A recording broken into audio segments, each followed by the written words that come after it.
great fight, girls. Come on.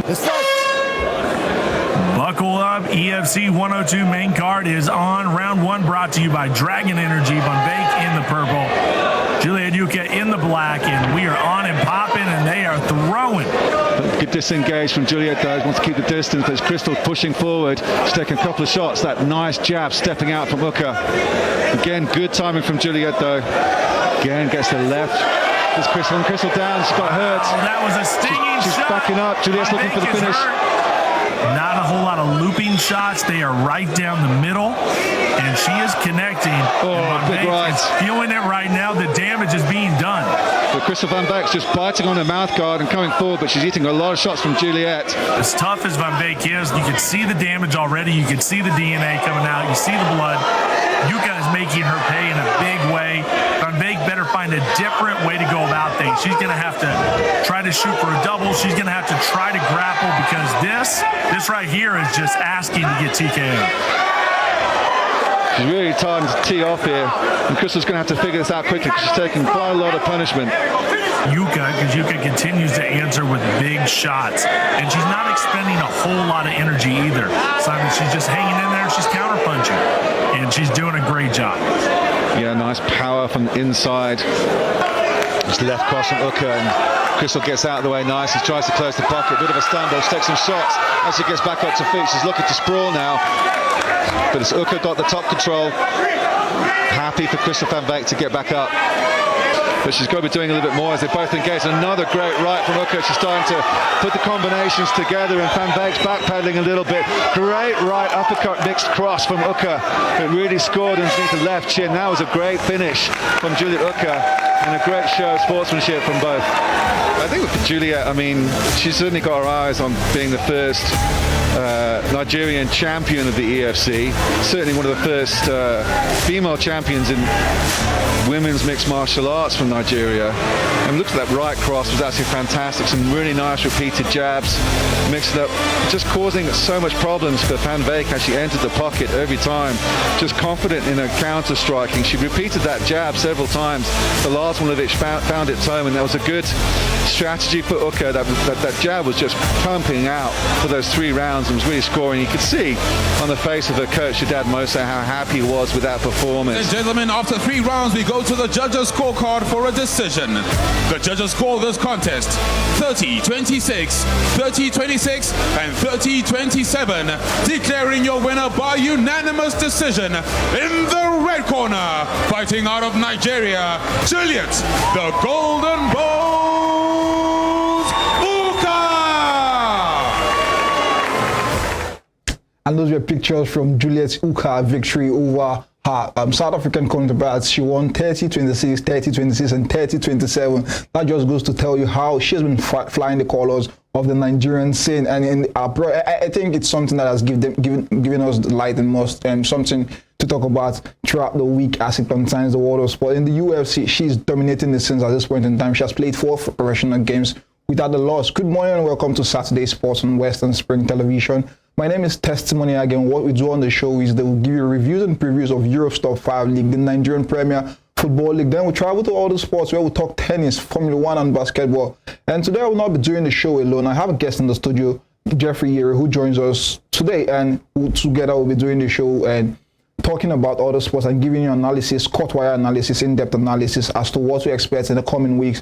Good morning, Jeffrey. What a week we had. And Arsenal almost blew away not blew, almost. They have actually done that, and the fate of them winning the Premier League is in the hands of Manchester City right now. But now, let's not jump on that. Let's talk about the pictures we saw. Juliet Uka, we saw how magnificent she was on the ring, and most times we don't see these things. We don't expect all these things to happen, but she was phenomenal. Even though the margins were pretty close. The first round ended 30-26, the second round 30-26, and the third round 30-27. So unanimous decisions by the judges actually made her the winner.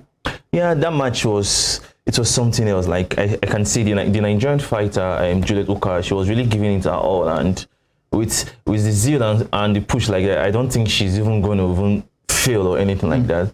And it goes beyond that. I feel what our IGP said, the Inspector General of Police and Usman, he said that he sent her and 6 other ladies to Thailand for 6 months or 6 weeks training rather. So I feel she has been building her strength and morale since then. And the fight was really tough, but I'm happy that Nigeria won for the first time. For the first time in history, they won the AFC, and that's something to talk about. That's great, because I think it doesn't just stop there. We had the likes of Israel Adesanya, who is popularly known as Stybender because of his antics on the ring. We know the likes of Anthony Joshua, but we'll not be jumping the guns. We'll not talk about this much. We'll revisit this matter later on. But we'll start from the local scenes where we normally talk how we start our shows normally.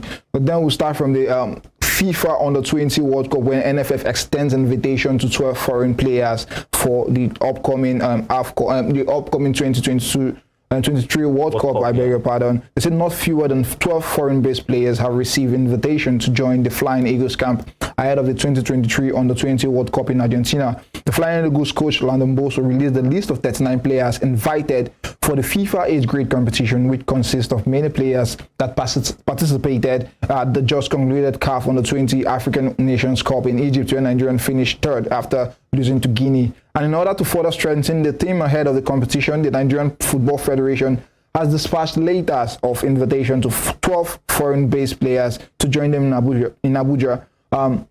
According to sources, the 12 foreign-based players officially invited to attend Flying Eagles pre-World Cup camp are as follows: Kenny Cooker of Norwich City, England; Joe Ideho, Arsenal, England; Michael Ologo, Istanbul in Turkey; Osapolo Alejandro Odobo, Lechia, Gans in Poland; Olubi Adams, unattached to any other team.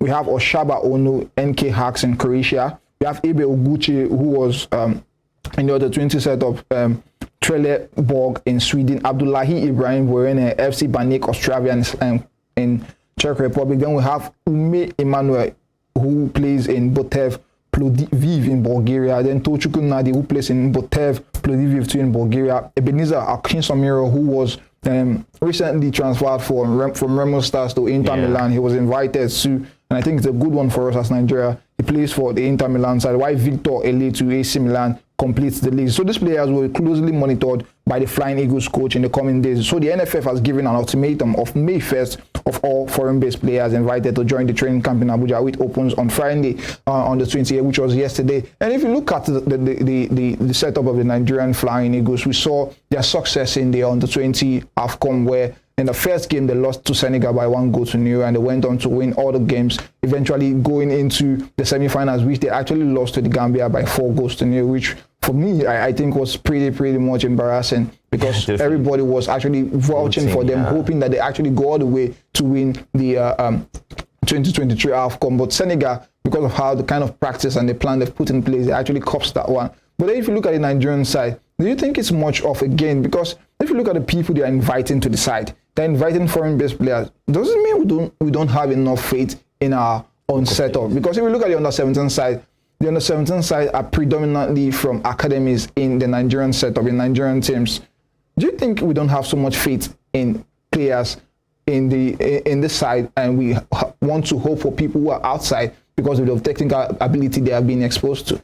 I wouldn't say we don't have faith in our own players. I feel even the players that are outside Nigeria, they are still our players. But in the case of World Cup, you bring both local players and players outside, and you bring them together and they train together. Then you know the fitness and the player who is more capable of delivering on that day.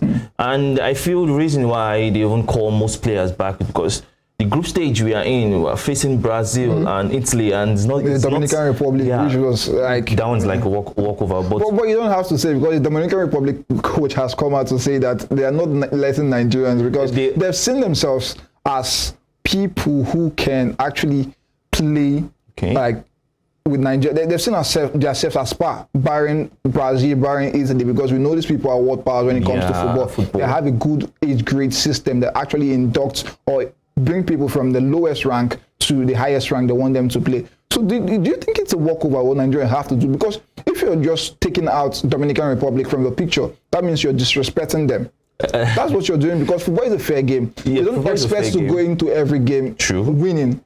Most times you go to games, you drop points. This is not SS3 versus JS2. But there are some things you look and say this one's not going to be a problem for us. Like imagine a group stage where you have Bayern Munich, Manchester City, Liverpool, then you have a like of Sheriff United. Just imagine, like, you would know that this But these players are not players that, okay, if you want to give them excuse, most of them play for very big teams. True. For the Brazilian team, they play for very big teams and they have different technical abilities. If you look at the Nigerian setup, we've invited 12 fresh players to join those who played in the AFCON, under 20 AFCON. But then you have to, because it's a short span. True. It's a short span. You have to bring these boys and let them know the kind of philosophy Landon Bosso wants them to play in. So that's what we are looking at. And the Dominican Republic side, most of them are home-based players who have played together for a very long time. That's another advantage with them. In Italy, we are not going to say much about them because they have superstars in their own ranks. In Brazil, gods of football. So where do you think Nigerian finishes? Do you think they will go all the way to finish in that group, even if they don't finish top, they'll finish second? Do you think so? At the group stage, for that group stage, it's something very tricky. But I have hope for my own country, and that's something I'm going to stand with. But I feel okay. And you said our coach gave them May 2nd to come back. Do you think May 1st of May? I'm not sure all the players are going to even return, which is going to be another setback. Yeah, we'll look at that one, Panza, because most times when those letters are sent, the clubs these individual players play for, they'll actually assent to the letter, then later after assenting to the letter, give these players permission to leave. And we move over to other stories where from the camp of the Super Eaglets, the NFF registered 26 Eaglets for AFCON 2023, supposed to be held in Algeria. The NFF registered 26 players for the tournament, but only 21 are allowed to make the match day squad. So with 5 others on standby, we'll see how that one goes and they'll see how that one pans out. Sure. The NFF on the 20, like I was saying earlier about how these players were being called from from different academies and different camps. Do you want to say that it is good for them? Yeah, I think so. It's good for them. How would I say now? For them to be together in one space and train together, and anything involving a tournament that goes beyond your own nation, it's always something big. So I feel getting all the players together in one place is really going to help them strengthen themselves, to know themselves better and work together. Definitely, especially working together, it's a good thing. One thing we've battled for a long time is the fact that most players fail the MIR scan, which actually tries to suggest the age of the player, because Nigeria have been accused lately of players of being overage and using for an underage category. That means giving them a little bit of upper hand against their opponents, which for a long time has been a problem. But this year is different because in the under 17 AFCON MRI test, a lot of people were jubilating, and the sole reason was the fact that all of them actually passed the MIR test, so they beat the test. Do you think it's a good thing for Nigeria using the right players for the right, so that when these players at the end of the time of the tournament, or they get big moves, do you think they can actually play and fulfill their potential at the end of the day? Yeah, definitely, it's true. Passing the test is something I feel not only Nigeria should be happy about that, like all around the world should be happy, because it's seen in most football. Like you see, we've had complaints that the likes of Francis Uzoho not being 19 when he was claiming to be 19 definitely, then. which is something very, very bad to even read about. And the players, Yusuf Moukoko in Dortmund, was being accused of being overage as compared to him saying he's 17 or 18 at that time.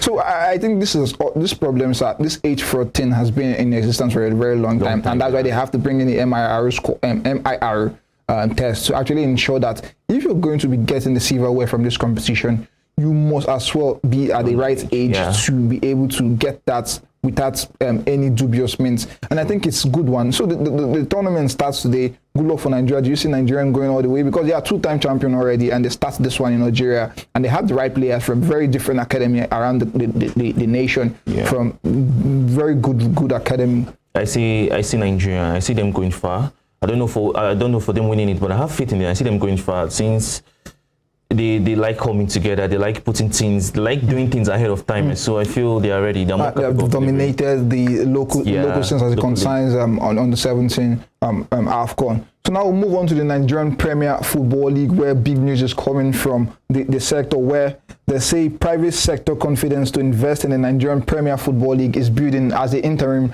management committee and Dozie Mbosi Foundation penned an unprecedented £1 billion renewal deal for the second edition of the MPFL Dozie Mbosi Foundation pre-season tournament. After the first of its kind sponsorship prize money of £130 million for the first edition that held in November last year, Dozie Foundation has now staked £1.2 billion in prize money pool for the winner and runners-up of the winner, set to receive $1 billion and $200 million for the second placed side. The IMC at the inauguration was mandated to stabilize the MPFL and position the league to attract investors and sponsors.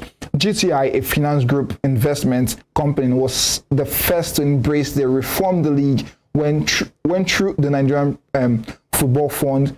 It is signed to inject over $1 billion for administrative and marketing of the league, with an objective to grow the league to a $5 billion industry in the next 5 years. At the ceremony in Abuja in early January, the GTI had presented $200 million to the 20 MPFL clubs as season start-up grants, in addition to providing funds for enhanced indemnities for match officials and also ensure live broadcast of the MPFL matches.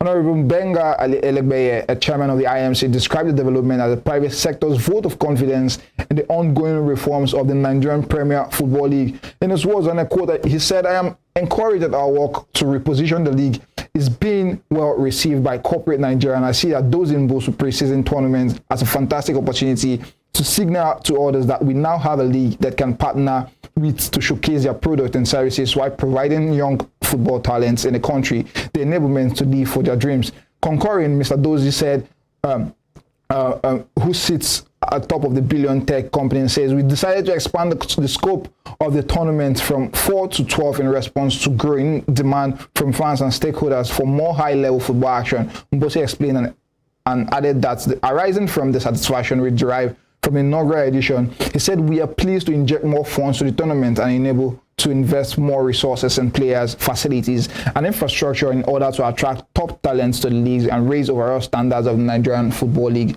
What a story that is. Yeah. What an incredible story. And this is what we've been clamoring for over the period of years, where the Nigerian Premier Football League, we are saying that it's only government fund. That's why the league is not as professional as we'd want it to be. But then this is big good news. This same Dozie was actually gone into own Sheffield United at one point in time, but I think that deal didn't pull through because of paperwork and all of that. But I think it's good for a league to have this kind of investments coming. Yeah, definitely, it's very good. Like now, you see the way the nation is before, rather, the football aspect is very poor. But with big and major investments like this coming in, major sponsorship, I think it will even strengthen more of our local leagues, and we can even have more players who are willing to even play for our own local leagues and our country here than shipping ourselves outside to someone else's country to even play football. It's a nice investment, and if this stuff continue happening, I feel our own football here is going to be something different. Yeah, because if you look at it, the IMC has been working tirelessly this season. Yeah. A lot of teams have received penalties for failing to control their fans, failing to control their manager, failing to control players. And this is as a result of the inclusion of the IMC at the start of the season. At one point, we had the LMC, which was not particularly performing well, and there was a need to actually take the league from where it is to where it should be. If you look at other leagues around Africa, South Africa as a case study, you will see how developed and how these leagues are being promoted by their local media. And these leagues are being shown on TV. And this is because they have so much faith in the regulation of the league. They have so much faith in the behavior of their players to be able to behave professionally. But most times, that's not the case. That's not what we see. Earlier this season, we saw a particular official of a particular club peeing on the field. And these are not the kind, not that the facilities do not have enough toilet and all that, but then this is not what should be of a league of this standard. This is the top tier league of the Nigerian, the highest division of the Nigerian Premier Football League. And if you keep doing things like it drives away investments. But then this investment is coming, and it looks like this league wants to turn around on its head. Yeah, definitely. And change normally happens every time. I feel it's a start for us, and with time we'll push further and deliver our very, very best. And we'll move on from there and we'll go to Lobby Stars, who have not had the privilege to win in their last 2 games. And I think it's really problematic for them because the management, the chairman of the side is complaining. This is Lobby Stars chairman rather, Dominic Lu Ayofa, has raised concern over the team's poor recent outing in Nigerian Premier Football League. The Pride of Makurdi are winless in their last 2 Premier League fixtures. Lobby Stars are now last recorded a win in their rescheduled match day 10 fixture against defending champions Rivers United. Ayofa charged the team to brace up for the challenges ahead in the remaining games. He said, it's tough going without a win in our last 2 games, but it's good that we remain top of the table. We have 3 games left before the Super 6, so it's important to win that, Ayofa said. He said Lobby Stars are currently top of Group B with 26 points, 1 point ahead of second place Doma United, who are doing fantastically well on 25 points. Mohammed Baba Ganoru's side will host Niger Tornadoes in their last match day 16 tie at the New Jersey Stadium today. So do you see them going back to winning ways when they face Niger Tornadoes? Anything can happen, but I feel Niger Tornadoes, I think they're in 4th, so they're in 4th, so they still also want to qualify for the top 6. So I feel it's going to be a tough game for them. I think for Lobby Stars, in their last 5 matches, they've lost 2, they've won 2, and they've drew 1. It's a really poor start for them. But they sit ahead of the table, so. If they can just balance their game, if they stop conceding goals, and at the end, if they even draw, if not winning, I feel they can qualify for top 6. And it's just 3 games remaining to play now. Yes. Do you think, because if you look at the table, Lobby Stars played 15 games, win 8, they've won 8, drawn 2, lost 5. Doma United sits second, 7 wins from 15 games, drawn 4, lost 4. And Rivers United, they've played 13, 2 less, and they sit 3rd. And if those games in hand, they eventually win 1 or draw, the 2, or the 2 of them, they are top of the table. I think it should be a concern for people who want to qualify, because it looks most likely that Lobby Stars, Rivers United, and Doma United have the upper hand in that league. If we go to Group A, Brendan Insurance returned to winning ways against El Cameroon Warriors. I think it's a good one for them. Yeah. I think going 5 straight games, playing 1-0, 1-0, 1-0, 1-0. The most shocking thing about them that still up to now they haven't lost the game, and if they continue like that, like this entire season, I feel it's going to be like a record breaking. Because I think something like this have not happened before. Okay. It's a good one for them. It's a good one for them. And I will go to match day fixtures today. It starts today. Nasarawa United with Lockhorns with Shooting Stars. Lobby Stars, who are winless in their last 2 games with Lockhorns with the Niger Tornadoes today by 4 p.m. El Cameroon Warriors will host Eimba. And still today, Bayelsa United face Sunshine Stars. Enugu Rangers will face Wiki Tories, and Abia Warriors will face Dakar United. Rivers United and Domas United were supposed to play this weekend, but based on the fact that Rivers United plays in the continent, they will not be able to do that. So on Gombe United face Bender Insurance, who are top of the league. How do you see that game coming? I think it's another win for Bender Insurance, or at the end they'll draw, because I don't see them losing a game till the end of season. Oh, you don't see them losing? I don't see them losing a game till the end of season. But are you certain, or are you sure? 100% certain. Let me ask you a question. The players, they have the right mindset, and the players, they have the right mindset to carry this title, and I feel it's going to be a huge success for them. Even if they don't go at the end winning the trophy, but them taking this record like to the end, I feel they want to create something here. Okay, Bender Insurance are unbeaten in the last 15 games, and I think that's a lot of momentum to keep them going for the MPFL title when that Super 6 really comes and goes. I will go on a quick break now and look at fixtures and highlights from the games from last weekend in the English Premier League, and when we come back, we'll discuss all of those and give you analysis on them.